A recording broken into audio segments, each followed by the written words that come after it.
Well, with every song on every album, Rush remains original. Geddy Lee, Alex Lifeson, and Neil Peart are musicians. There are the band's intricate time signatures, their epic drum riffs, Lee's stratospheric voice, and the songs. Apocalyptic, epic, an unrelenting assault with socially exploratory lyrics, sometimes inspired by the likes of Ayn Rand. An intellectual band with an emphasis on musical proficiency that have shied away from perfunctory celebrity and maintain their integrity. It may all sound very Canadian in a good way. It does not sound like a description of one of the top-selling rock bands of all time, but it is. Rush has over 20 gold and platinum records, 40 million units sold, 5,000 gigs performed worldwide since they formed in 1968. They are easily one of Canada's most successful and influential rock bands ever, and they're the only rock band to have been inducted as officers into the Order of Canada. Anyone who's ever played air guitar, air drums, Guitar Hero, or any rock instrument has mimicked a member of Rush at one time or another. And thanks to the expansive nature of YouTube, you can now spend endless hours watching others do the same in fan tribute videos. Yes, Rush continues to be a cultural force and now a touchstone for several generations of fans. They've played the Colbert Report, been featured prominently in the hit Hollywood movie I Love You Man, not to mention South Park and Cartman's cover band, Little Rush. Rush is not just a Canadian band. They are a worldwide phenomenon, one that sprung from the spiraling cul-de-sacs and suburban homes of Willowdale, Ontario. And now Rush has released the third volume of a 3-album retrospective called Retrospective 3, 1989 to 2008. Singer and bass player extraordinaire Geddy Lee and legendary guitarist Alex Lifeson are here with me in Studio Q. Hello, gentlemen. Hello. I'm exhausted listening to you say all that. I hope not exhausted. Did we really do all that stuff? No wonder I'm so tired. Well, it's a great pleasure to have you both. Nice here. to be here. It's great to be here. Thanks for making this happen. Let's start at the present because I want to go back and talk about your careers. But let's begin with this moment that we're in. Any sense, Alex, of why Rush has become so popular as a pop culture reference right now these days? I don't know. Maybe a segment of our audience has grown up and are in positions of influence and have brought their affection for the band into whatever they do. Certainly, we met a lot of people in the most unusual places that you'd expect Rush fans to be in. So perhaps that's part of it. Geddy, what's it like to become something of a cultural shorthand, in the Colbert Report or in the movie I Love You Man? And what do you think Rush has become shorthand for? I don't know. It's very disturbing. I know my wife is uncomfortable with it. Suddenly we're riding this, pop culture wave, whatever you want to call it. But it's interesting. I think a lot of it is what Alex says, that, a lot of these people went through a period of their life where Rush music was, very important to them, and now they want to pay it back in a way and share their secret pleasure, their little secret of Rush. It's strange because now people of all walks of life, always Rush fans knew us on the street or knew us intimately from our music, but now it's become a bit more of a mainstream thing. Have you watched the movie I Love You Man? Yeah, well, we went down for the premiere. And, it was a lot so of this fun. is a couple of guys, Paul Rudd in the film, are actually, trying to be you guys. I mean, trying to play in their cover band. Did you laugh watching them? What was your reaction to that? It was so funny. Yeah. I mean, they were so good, and they really are huge fans. Those two guys, and their version of Limelight is actually them playing on the outtakes on the credits as it rolls out. So they were really excited that we were doing it, and to watch it is, you just can't help but smile. It's very complimentary. I mentioned all these Rush tributes on YouTube. There's actually a video of you guys playing Tom Sawyer on the video game Rock Band backstage before appearing on the Colbert Report as well. I mean, Rush is still an active creative force. Alex, what's the biggest difference between what you do today to stay relevant, to be visible, versus your earlier days as an up-and-coming band in the 60s and 70s? I'm not really sure. It all feels the same in my head now as it did back then. There was certainly that, youthful energy and excitement about being in a band, about touring, internationally making records. It was a dream come true. And there was always the focus on the music with us, not so much the lifestyle. So that was important as part of our evolution as musicians and as a band. And if I analyze it today, to me, it still seems the same. It's different in some ways. Of course, as you mature, your whole perspective changes. But a lot of the essential parts of what it was like to be in Rush in the early days still exist for me. It's still exciting to play and write. Just listening to Spirit of Radio at the opening of this, I'm sort of going back, that's how I played that. Yeah, maybe I could have, this is a constant thing with us. Right. You're always trying to improve on what you do, and it exists, I think, to this day. That also suggests you don't sit around a lot listening to your old records. That's a tough one. Yeah, we do it when we have to. Yeah, that's hard. Why is that hard? I don't know. It's like looking at old photos of yourself. I mean, you look at them and you go, my God, I was wearing those glasses. They were eating my face. But you don't dwell on it. It's insane to stare at yourself. Even even with your kind of level of musical proficiency, there's things that what are you reacting to? What's the part in the music that's like looking at a photo with uncomfortable clothing on? I think you just move on, or at least in your own sense of your artistry, if I dare to use that word when talking about rock music.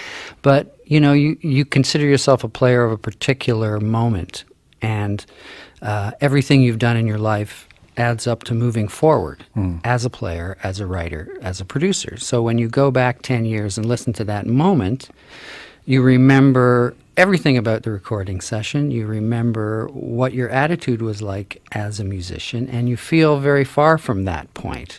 Just that, for me, more as a player first. And I think the essential thing about our band is, regardless of what we are players first. So I listened, like Alex was pointing out, you listen to the way you played that then and how you would play it now, and I noticed that I'm singing that really slowly. I would sing that quite differently now. So I think it's just the part of moving on. Is it possible to listen to your canon, anything from the past, all those records you made, and do so uncritically, Alex?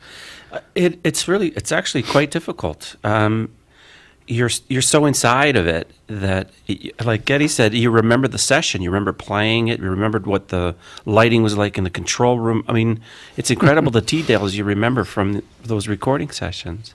There are times, though, I have to say, that you listen back, like I heard something the other day from 2112, and sometimes you're jealous because there's a moment and there's an energy and a kind of naivete that's in the playing that you cannot do again. Yeah. And I go, damn, that was really cool, and that was so honest, and it was so then. And now I would overthink the thing 10 times, to Sunday, and it wouldn't have the same spirit. Well, it's like, I know the Who are heroes of yours, and it's like they could never go back to the rough style of playing from the 60s that was imperfect. Yeah. Because they play too well now. Right? Exactly.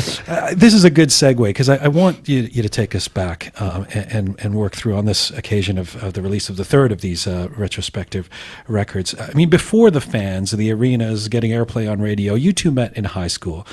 In the North Toronto suburb of Willowdale, 1968. Geddy, what do you remember from that first encounter? What was the starting point of your friendship? I think it was Alex's paisley shirt that he had. And You were smitten by that, were you? I couldn't help but notice the fink hook on the back, as we used to call it. We met in junior high school, and I didn't know many other people that played guitar. And I remember a friend of mine who went on to be a successful hockey player, Steve Shutt, who was also from Willowdale. I was talking to him about playing with other musicians in the neighborhood. I didn't really know many, and he kept talking. Of course, he butchered Alex's last name, still probably does, but he said, I have to go talk to Alex Zavanovich, because he's a guitar player, and he's pretty good. So I think that was the first time I ever considered this guy, aside from his paisley shirt. And Alex, do you remember the first time you met Geddy?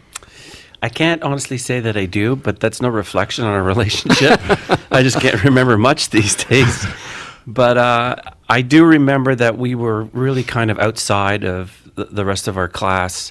I I don't know if it was that we were rebels, really, but we just really didn't mix in with the rest of our class. We had a love of music and rock music, and couldn't wait to get playing together. As soon as we started to do that, I think we spent most days of the week after school at either Ged's house or my house, just plugging into his amp and playing for, a couple of hours. Yeah, we had a catastrophic effect on each other's grades in school, I have to say. Really? Yeah. We immediately devolved when we met each other and started hanging out and took our seats at the back of the class, and then completely became goofs. Were you what we would think of as like rocker kids? Like, were you in jean jackets, smoking behind the school, and taking off early to play your guitars? Is that? I mean, if I were to picture you two back then, how would you characterize yourself, Alex? I suppose in a way we were, but suburban rock kids. Yeah, weekend hippies. We weren't the real thing. Weekend hippies. Right. I like that you're still ersatz, even though you guys have been the most influential band for a lot of. Behind the school smoking a cigarette, but I had my viola case in my hand. And he was always a teacher's pet. He always came to class. Let that be a lesson to all the rockers out there. On the weekend, we'd go downtown, and you'd put your collar on your blue jean jacket up and pull your hair down so it looked even 1 inch longer. Right. And what was the musical intersection? I mean, what were you guys? What was the meeting point for you guys in terms of the influences, in terms of what you were liking? The Cream, John Mayall and the Blues Breakers, Yeah. those kind of bands. The Who. Cream, very much so at the time. It was that whole generation of American blues reprocessed by English rockers that I think bonded us. We both liked that kind of thing. Mm-hmm. I want to skip ahead a little bit, because you form Rush and you start playing. This is in the late 60s and through to 1974. You record your first album, and it does pretty well. And you're about to record. There's a turning point in 1975, not just because Fly By Night becomes a very well known record, but because you add a third member, Neil Peart, who becomes a permanent member from then on. And this is just before you're about to embark on your first U.S. tour. You had parted ways with your original drummer, John Ritchie, and you two hold auditions. And this is where Neil Peart comes in, who's now, of course, considered one of the greatest rock drummers of all time. What went through your head when you first heard him play? Well, first we looked at him, and he was really goofy looking. And of course, He had the long hair and the mustache. No, right? he had kind of shortish hair. Yeah, quite short. He had this huge drum kit, a lot of drums, but very small drums, like small bass drums. I think 18-inch bass drums, double bass drums. And he pulls up in a kind of a sporty car with drums kind of hanging out of every end of it, and set them up. And of course, us being snide suburban kids, we were being snide. And then he sets the drums up and he starts playing these triplets. And oh my God, I have to tell you, like, we had all these things we'd agreed to before the audition. Okay, we won't talk seriously, we'll just jam, and then we'll talk afterwards. When I heard him play, I just was, okay, let's get down to business. You're the guy. And he was actually quite mad at me for breaking our agreement. Alex was. Yeah. Alex was mad at me because I knew this was the guy. I mean, the guy was amazing, really. Yeah. We did have three, and the third one followed. Neil was the second one, and the third one. And I thought we should wait for him. And he pulled up in a Volkswagen Beetle with his drums, which were 3 drums. Right. A kick, a snare, and 1 tom. Right, old school. And he had some charts. Yeah, he and- charted everything on our first album. And we played one song. I said, "Oh, like yo." It was So you knew, you guys knew at the end of that day, Neil was the guy. absolutely. And the kid had the chops then. Absolutely. Yeah. Yeah. And, we had, not to denigrate John's style of playing, he was a more, Simon Kirke type of basic rock drummer. But we were writing some stuff, and we had written this little bit that ended up being the song Anthem much later. And we'd written this little bit, and John really couldn't groove to it at all. It wasn't his thing, more of a style of music thing than an actual able to play it. And we jammed that little piece, it was like the intro of Anthem, with Neil that day, and he just locked into it, and it was like, oh, I heard the music. This was the guy we had to have. He knew instantly how to play in 7. It's kind of like meeting a romantic partner, right? And knowing that it's right, knowing that this is Well, you're married. Would you? What are you saying? I'm saying there's a homoerotic subculture to Rush. No, I'm just suggesting that you knew when you know. Maybe I'll move on from that. I want to ask you about "Fly By Night," the song, because less than a year after your first record, you released this second record, "Fly By Night." This is with Neil Peart, and this is early 1975, and that single, "Fly By Night," is probably one of the first that comes to mind when one thinks of early Rush in terms of on a macro level. You had just toured the U.S. with Uriah Heep and Manfred Mann when that song came out. Alex, looking back, what does that song mean to you? Boy, I remember the session we were recording in January. We worked, was it a week to do the record, or 10 a days, little over a week? the whole album. And we finished at 5 or 6 in the morning. And we went home, showered, and went straight to the airport to fly to Winnipeg to do a gig in Winnipeg. We worked so much during that time. But it was a very exciting time. You know, there were some very important songs on that record. "Fly By Night" in particular was the first kind of radio-friendly song that I think we had. And that's opened some doors, I suppose. But Yeah, it was a big change, that song, just in terms of the way we had melodically structured it, and the fact that it wasn't quite as blistering as the songs from our first album, which were quite raw and quite metallic. This was a little toned down, which I don't think we really realized at the time, that we had kind of subconsciously toned ourselves down. But it had kind of mixed reaction. You know, new fans liked it. Our small core of hardcore fans at the time were a little confused that maybe we were softening our That it was rock too chops. commercial somehow. Yeah. There's that iconic opening guitar riff that, part of the reason I think it's iconic is because it's one of the first ones I learned. Me and all the kids in high school, that let's all learn to play that. It's 2 chords and then the arpeggio. Yeah. Yeah. Do you remember how you decided that that's the way the song was going to start? No, I don't. I think if you look at our songs, I bet just 70% of them began with a guitar intro, and then the band joined in. So I think that On the was kind of arpeggios. formulaic Right. for us. Well, it would become formulaic, Yeah. right? I mean, this is still early days, but I mean, that beginning of the song certainly sticks in people's head. There's usually a bit of an outsider complex when somebody new joins the band, let alone a band that you guys have been together for about 6 years. I mean, you two. But Geddy, you pretty much let Neil Peart take over the lyrics from this album on. When did it become clear to you that that was the right thing to do? And how was it that you allowed him that much access, control, if you will, in a band that he had just joined? Well, the backstory on that is that I never really enjoyed writing lyrics.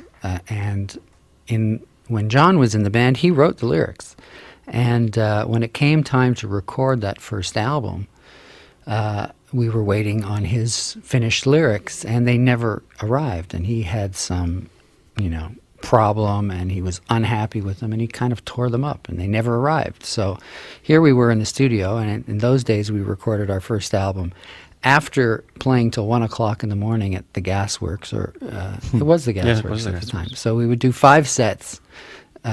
We would load out at 1 in the morning. 5 sets. Yeah, we used to do 5 sets. Wow. We used to do 4 40s and a 15. Those were the bar rules of Right, the day. right. So we'd load out at 1 o'clock in the morning, load into Eastern Sound Studios, the small studio, the 8-track studio, and set up our gear and record all night. And so here we were with all the bed tracks done, ready for me to do the vocals and no lyrics. So I sat down and I wrote all those lyrics in kind of one night, so it was just whatever, rock and roll, let's go. So it wasn't a job that I relished or Right. really wanted to take on. And when Neil joined the band, Alex and I would look at each other and go, he's reading a lot of books. He reads a lot. He must know What words. a vocabulary. He knows words. And we suggested to him that maybe you'd like to give your hand, try writing some lyrics. Right. Which he took to pretty easily. We didn't have Yeah. to work too hard to convince him. And he famously reads these books. And Alex, a great deal has been made about how the writing of Ayn Rand shaped Neil Peart's songwriting. Controversial author in some people's eyes. Did his enthusiasm for her work spill over to you and the music you created alongside those ideas? Not so much from Ayn Rand, and that was really a part of his life. You know, he's read many books, and Right. he has opinions and feelings for many different things. And I think when he was younger, that was certainly a part of it. Her very independent way of thinking was a big part of the way he thought when he was younger, and it's certainly to this day. But I don't think I felt it quite the same. I was more interested in the music, anyways. Do you think too much has been made of that? Yes and no. I mean, it's not a normal thing that rock bands cite as an influence. Right. So it's one thing to grab a hold of. And as you said, in many circles, I mean, some people consider her a fascist, you know. So, but I think you have to look deeper. And the thing about Ayn Rand's work that affected Neil, and which did affect me as well after he introduced her writing to me, was her artistic manifesto. And you have to remember, this is a time when you're in a rock band and everybody is trying to get you to do something other than what you want to do. You know, we want to write music the way we think we know how to do it, you know, so that's an instinctive thing. Record company management, everybody else wants us to sound like Bad Company. You know, they want you to sound like someone that has already been successful. And this was really kind of a tortuous thing for us and very difficult. And I think for me, I know when I read The Fountainhead and read those books, and to see the fierce way that the character in that book held on to his artistic vision, that spoke to me. So that's what Ayn Rand said to me and how it affected my life. But of course, as time goes on, you read all kinds of things, and life gives you all kinds of lessons, and you shape your personality and your opinions, and you move away from that. But It's actually a perfect segue in terms of talking about holding on to your artistic ideals. In '75, you release another record, Caress of Steel, which I've read that you guys were proud of at the time. It didn't have the radio-friendly hit like Fly By Night. And you go back in the studio, this time to record 2112. This is now widely considered the quintessential Rush record, but not a particularly commercial record. And I wonder what kind of pressures you were feeling at that time from the label, from the broader zeitgeist, if you will, and how you defied them to make 2112. well, 2112 was our statement. We actually, the Caress of Steel tour that we did was nicknamed the Down the Tubes tour, because the record was not well received, and the good gigs that we were getting on the previous tour were suddenly, you know, opening for Ted Nugent at little clubs in Texas. So we had the feeling that we were moving in the wrong direction in terms of our career, and our, you know, people around us were pressuring us to do something more commercial. And we kind of got together and said, well, listen, we're just going to let's go out in flames. Let's just, you know, they want a 3-minute hit, let's give them a 20-minute song. So we kind of defied them, and in a way that was the best thing that we could have done. And how did they react? They were totally puzzled, but there was one gentleman at the record label who always believed in us, and he saw right into that record and knew that it was exactly the right thing to do and that it was an original piece of work. So, you know, by just saying, screw it all and screw all you guys, we actually did ourselves a huge favor. I mean, at the time, I mean, the audaciousness of the enterprise speaks volumes about how differently record labels operated then and today. I mean, even if they did have some trepidation, you still make the record. Alex, what did Rush have with Anthem Records back then that would be virtually impossible today? Well, it's actually funny. I think today you could have what Anthem was for us back then, and that was independence. There are independent labels today, Right. Much more so than the traditional labels. Back then, it was unusual to have that independence. And the nature of our deal was a production deal. We were in control of the recording, the writing, the artwork, everything. We delivered that to the record company, and then it was theirs from that point on to do what they would do with. So it was very, very fortunate for us to have that kind of independence and control over what we were doing. What did it give you guys as artists when 2112 worked? Because you follow it up with Farewell to Kings that has a big hit single on it, and I wonder if you almost felt emancipated. You felt like, okay, now we can do commercial stuff because we've made our statement and we can do whatever we want now. Well, 2112 and the tour that followed it bought us complete and utter peace, because all those people that didn't understand what we were doing, that were advising us, stopped trying. They just left us alone. They said, I don't know what these guys are up to, but it's working, so let's leave them alone. And that was terrific, and it gave us great confidence. And then we moved on and kept experimenting. And I think the lesson that we learned from 2112 is the essential nature of Rush is to continue to experiment. Some of them are going to be successful, and some of them are not. Sometimes you just move sideways, sometimes you move backwards. But those steps mean that you're learning something on the way, and that maybe the next record, you'll take what you learned with that failure of your previous record and turn it into something that you could not have done without that intermediate step. How do you three work through the stuff when it doesn't work? Throw it away. Eventually. First you labor it until you just are so frustrated, and then you finally accept that this is not working. Let's put it away. But that's true of entire albums, right? Yeah. I mean, you would probably look at your albums and say, these ones we love and consider big successes for us. These ones we don't like as much. How did you make it through the times when you didn't feel like you know, if you talk about that very natural cycle? I mean, that sounds very peaceful and logical, but in the moment when you've just put out a record that you guys have worked on really hard. But you know, we always love what we've done when we Yeah. finish it, you know, because you're believing it. You know, it's a time capsule for us. It's the moment. Right. And so we believed it at the time. And so we finished the record, and you go out and you champion this thing that you believe in, and you try to do gigs and try to convince other people, and then after time, you can look back and go, oh, well, maybe that wasn't so right. Maybe doing that thing was wrong or whatever. But you use it and you move on to the next thing. We're very restless in terms of our sound, but that's subjective. I think objectively, our sound doesn't change that dramatically from record to record. It's a very internal thing I'm describing, and that comes from being so inside the music. In 77, you release your fifth studio album, Farewell to Kings. Closer to the Heart's on that record. Big hit single. 5 albums in 3 years at that point, plus touring and all the promotion that goes along with that. What was fueling the band's ambition at this point, Alex? It seems like a lot. I guess we were just in a stride, you know. We were inside an energy that just took us along for the ride. You know, when we did that record, Farewell to Kings, we had just done our first tour of the UK, and that was a very, very exciting time.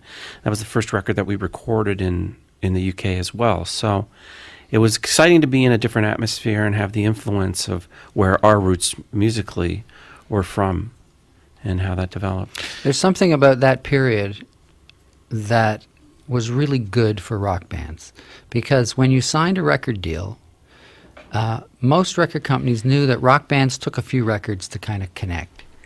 So in a way, you were given a bit of a leash. You know, you were saying, like, I'm going to sign this band to a 4 or 5 record deal.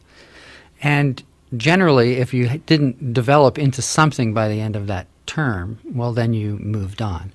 That doesn't exist anymore, in my view. It's gotten very immediate.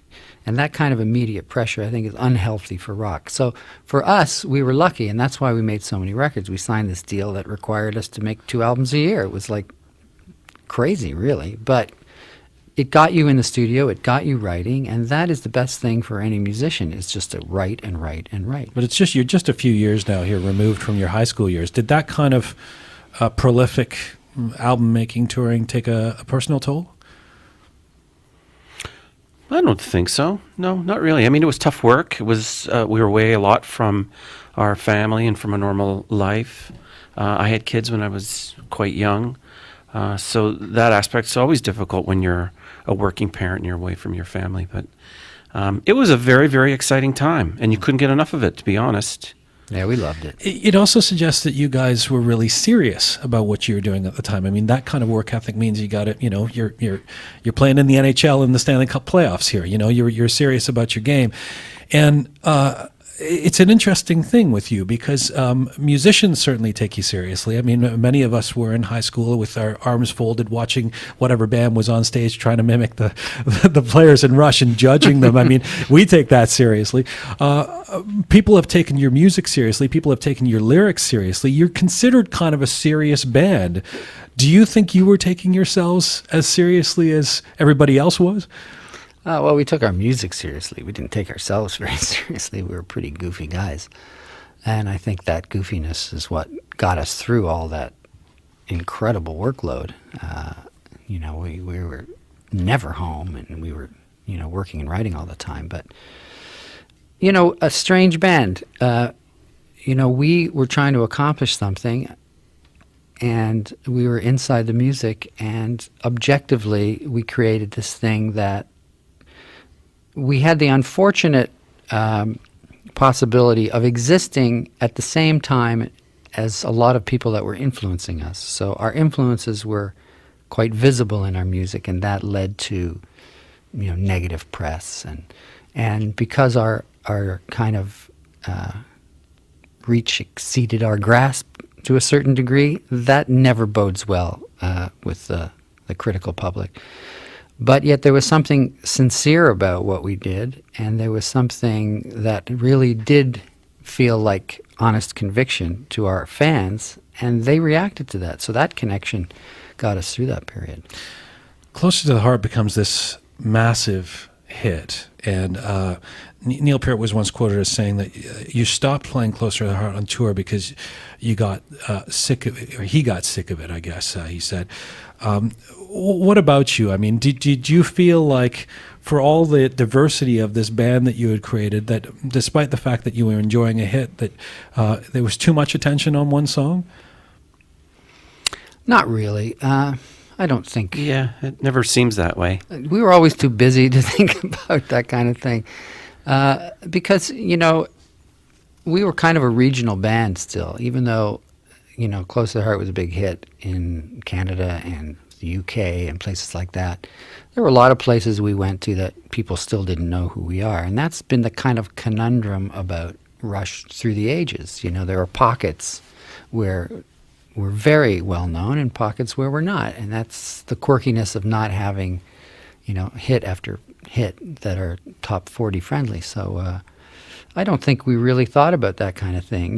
We played Close to the Heart. That was a song that a lot of people came to hear. But, Xanadu was on that album too, and that was 12 minutes long, and that's the one we really dug playing. So, Alex, in 1980, you released Permanent Waves and the song Spirit of the Radio. It's top 5 album in the U.S. The final lines in the song are like a riff on Simon & Garfunkel's The Sound of Silence. For the words of the prophets were written on the studio wall, concert hall, and echoes with the sounds of salesmen. Were those lyrics something of a confession or a reaction to the commercial pressures you were feeling at the time? Well, certainly to the commercial pressures on radio that were observed. I think that was the change in FM was happening around that time, from its very free format to when it was much more controlled, more commercial, more commercials. It was all about selling time, and I suppose it became a broader thing than that. It was losing that innocence of the 70s and 60s and 70s and moving into something else. As we saw in the 80s, it was a very different time. And it also suggests that you guys are something of outsiders, in terms of the commercial mainstream. It's hard to sort of reconcile this band that's had as much success as you have, internationally no less, with being outsiders, and yet it somehow makes sense with Rush. How do you make sense of that paradox? I don't think we can. There was something essentially not groovy about us forever, and that's because we didn't look fashionable, and the style of music we were playing wasn't particularly of the moment. Even though in our minds, the kind of things we were up to we were influenced by a lot of contemporary things. In every period, we allowed those influences to seep into our music, but we were more concerned with the matter at hand, and that's getting better, writing better songs, producing better albums, making our live show better. So I think we just turned our gaze away from what the outside world expected of us and just stayed insular and did our thing. And what that led to was a band that did sit outside the mainstream. And fortunately, we had so many fans that agreed with that and were into that kept us alive beyond all common sense. It was like we walked along the shore of the mainstream. We watched what everything that was happening, but we did our own thing. And it's been a great balance for us. On the one hand, we've avoided a lot of stuff, a lot of the trappings of the music industry, and we've managed to maintain what we feel is important about our music. And I want to come back to that in a couple of minutes because that sense of longevity is where I'd like to end off because it is something quite remarkable. In '81, Moving Pictures comes out, your most commercially successful record. This is where you're also moving into what people have called a more synth-heavy sound. Tom Sawyer becomes a hit and a song that you'll be identified with for a long time thereafter. What do you remember about recording that song, Alex? I remember the sessions were great. We had so much fun making that record. We were at Le Studio. It was the second time for us at Le Studio. And there was just a really great energy about the sessions, about the songs, the way they were developing, how they sounded. You know, everything just fit in place with that whole project. See, I remember it very differently. Yeah? How do you remember it? I remember it as tough. We wrote the songs. There was a great vibe that you're describing to me, but I remember when we sat down to record them, because we were trying to bring it into a different quality of sound. I remember, like, when you did a guitar part for that song, how long we played with the sound forever and ever and ever until we got the right one. And then when we mixed that song, how many times you mixed it, and that's when we had that computer glitch. We were Right. using one of the first automated mixing consoles, right. and we discovered halfway through that song that it was changing the mix on us. In Tom Sawyer. Yeah, in Tom Sawyer. So we had to shut Yeah, down the that's right. session for a few days, and then the techs had to come in and fix the console, and then we came back. So that's what There was I a remember. ground short Yeah. because we were out in the Yeah. country. So I remember the pain of it. But maybe that's just because I'm the Jewish member. of I the was band. just going to say, we've learned a lot about the two of you. Alex remembers it as a great party. We were having a good time. Yeah. You're painfully That's right. I'm suffering through what suffering for my people. remembering the suffering. What about all that was made of the change of sound as you head into the 80s and the synthesizers and the use of that, and even the appropriating or using sounds like reggae, etc. Was there any sense that you were letting down the rock music side? Were you burdened by the fact that others were picking at your sound changing? Well, it was troubling, but there was nothing we could do about it. You know, we're very bullheaded, and once we go in a direction, we just go in the direction. And certainly it was controversial amongst our fans, and it was controversial within the band itself, because there was suddenly another instrument to share space with Alex's guitar sound. So that, for quite a few records after that, finding a place for those keyboards was always a bit of an issue.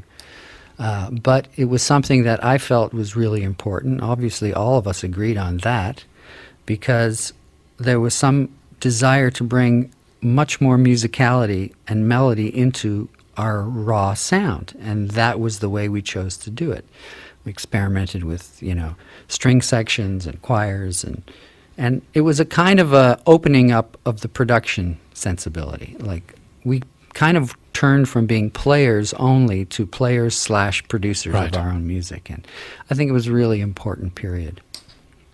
What do you think about that period when you think about it, Alex? Because people have said that this would be a time when Alex Lifeson, this prolific and legendary guitarist, has to take more of a secondary role with the prominence of the synths in the band. Do you remember it that way? Well, I remember it being much more challenging. The problem is that not only does a guitar share those same sort of frequencies with a lot of keyboard sounds, particularly those paddy kind of sounds, but there are a lot of very common kind of chordal structures that can clash or fight or cover each other. So it was really, really a lot of work for me at the time to just feel right about it, to feel where I could come in. And I do recall feeling that it was a little bit of stepping back and being a little overwhelmed by the keyboards at the time. I had my frustrations, and I struggled, and I had my challenges with it. But I look back on it as a really good learning experience. And there was a lot of growth in the band, particularly with Geddy. I mean, the way we work, we really tried to get a great balance between what was happening with the keyboards, this whole orchestral, very visual sort of element about our music, and how the guitar was going to play in that, and how the guitar was going to work with the vocals, and all of these things became so much more acute and apparent. So I think it was a really great learning experience, although I will, as I said, I did have my frustrations with it at the time. I want to ask you about a song that starts with those synths and a song that appears on one of your retrospective records, and the song is Subdivisions from 1982. And in a way, this feels like one of your most personal songs to me. And maybe it's because it was personal for me, because as a kid growing up in a subdivision or something like it in Thornhill, I thought you were writing about me. The song seems inextricably linked to your own adolescence growing up in suburban Ontario. Geddy, you're almost 30 at the time. Was that song a kind of personal exorcism of sorts? Absolutely. I think your take on that song is right on the money. I mean, we all grew up like that. We grew up in those places. The suburbs were a kind of heaven, hell for us, It was a thing we needed to escape from. And the thing we went through all our teenage angst years, we went through that in the suburbs. Now, I'm sure we would, if we'd lived downtown, we would have had just as much teenage angst. But you got to blame it on something. So we blamed it on being trapped in this kind of aesthetic, bland environment. And that song was, I think, a real key song for the three of us, because even Neil, living in St. Catharines, felt like he was kind of a suburban kid. So it spoke to the things that we went through, and I think the people that listened to that song got it right away, that what we were talking about was what they lived through, what you lived through. Yeah.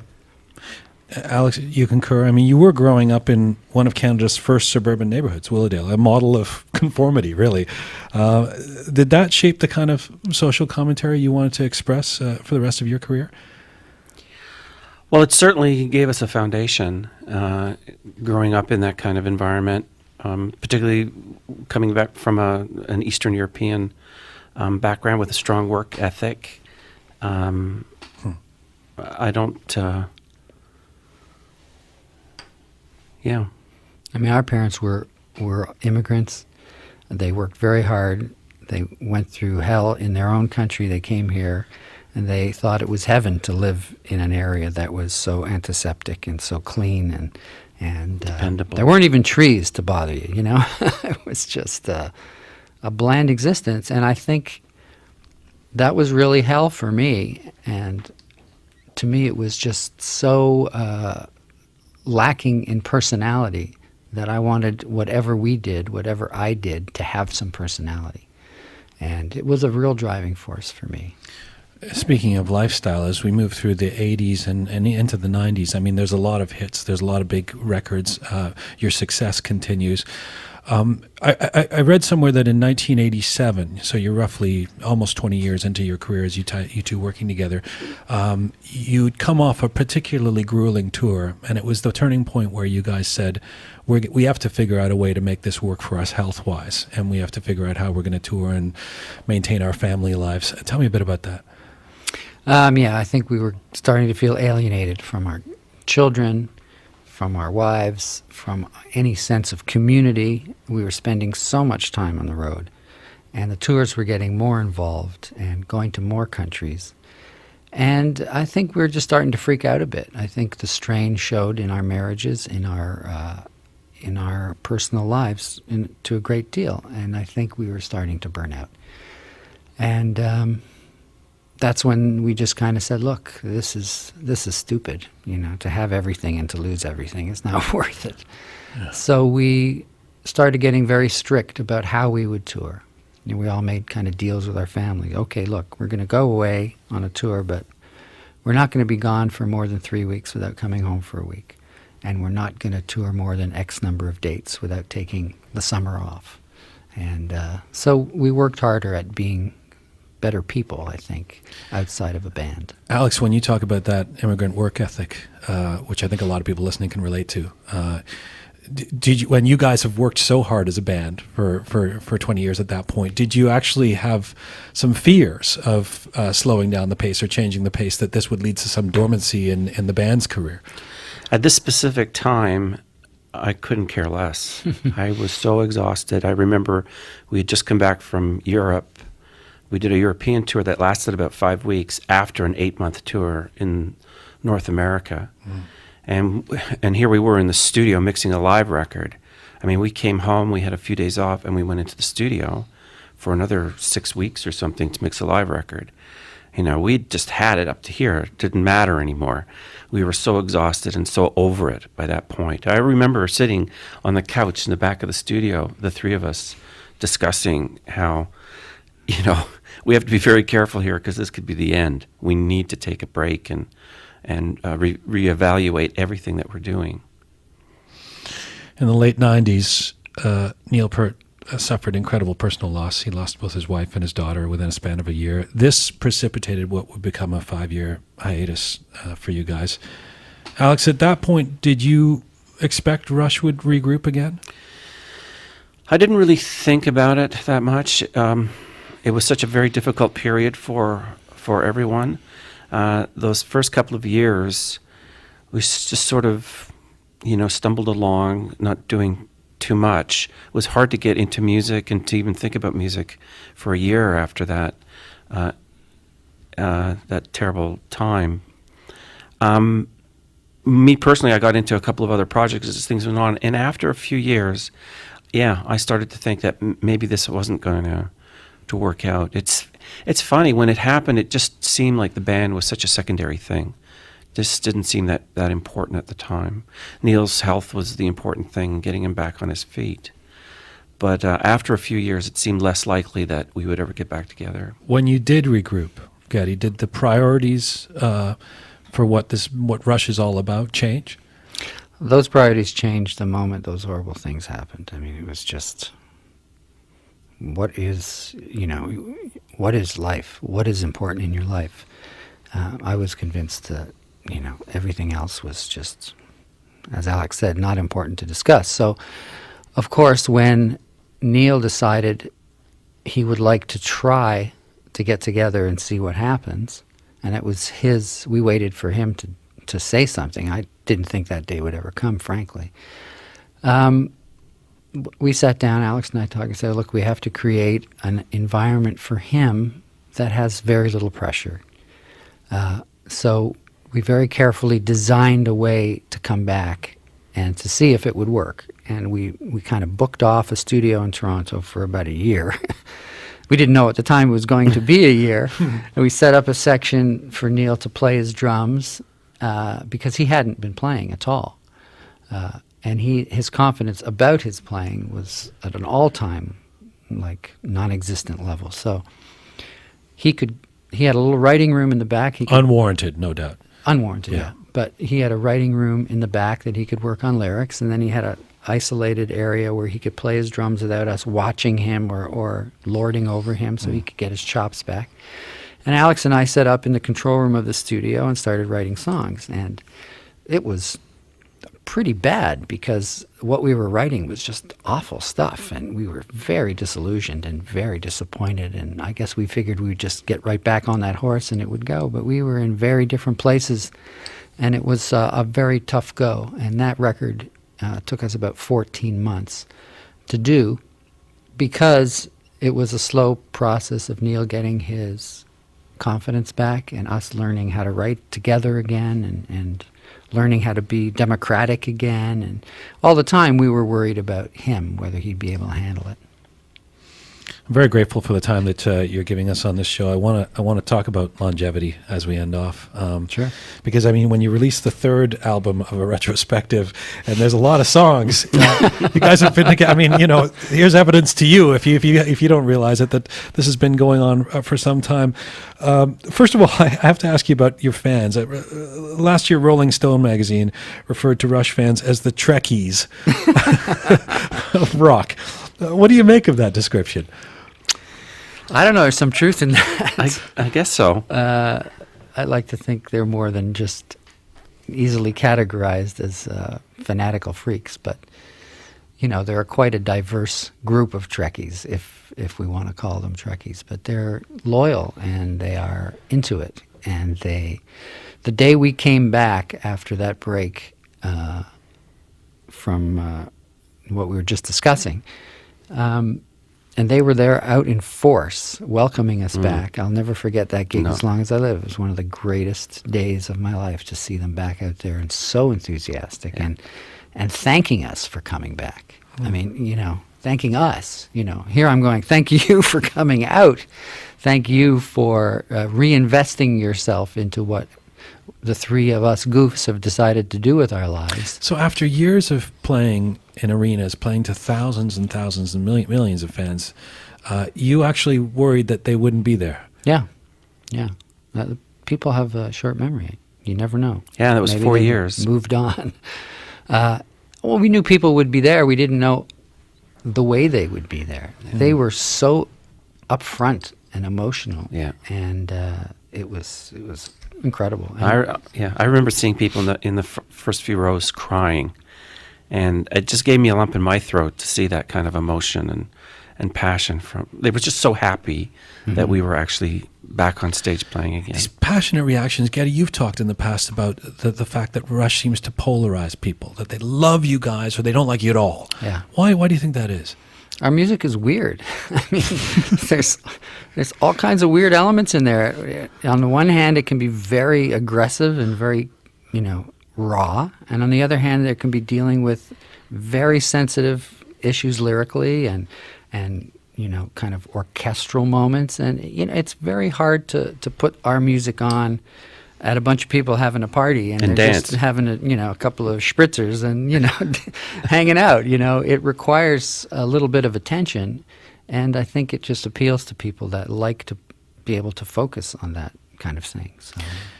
Looking at this retrospective, the most profound impression is all these albums, all these years, all these sound changes, all these big hits, all this touring. These three guys have stayed together. I was hard-pressed to even think of another band, maybe U2, but they started after you guys, where the original members are still hanging out together, are still, it's the same three guys over this period of time. And as you know, famously, groups who showed a lot of promise don't necessarily stay together. Yeah. There's a band called The Police that recently reunited and still don't seem to like each other very much. What's the secret? I think we like each other, and we make each other laugh. And that's no small part of it. And when we sit down to make a record together, we have a lot of fun. And at the same time, we have this remarkably similar view of the kind of music we want to make. Let's face it, most bands break up for one of two reasons. Either they're egomaniacal and they can't make their business deals work, their personal secretaries are in each other's way, or their musical vision is drastically changing.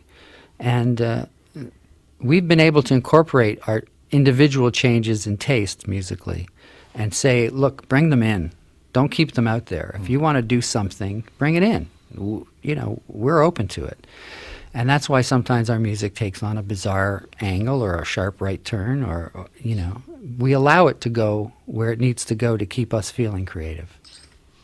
Alex, I really like something you said earlier. You were talking about the fact that you guys haven't fallen into the traps of megastardom, and it occurs to me that you guys can go around the world and play arenas. You obviously have this legacy that's appreciated by millions around the world, and yet you're not really People magazine celebrities, and you kind of never have been. There's never been gossip about, not really, about Rush members being, caught with some woman or this is what he looked like on the red carpet.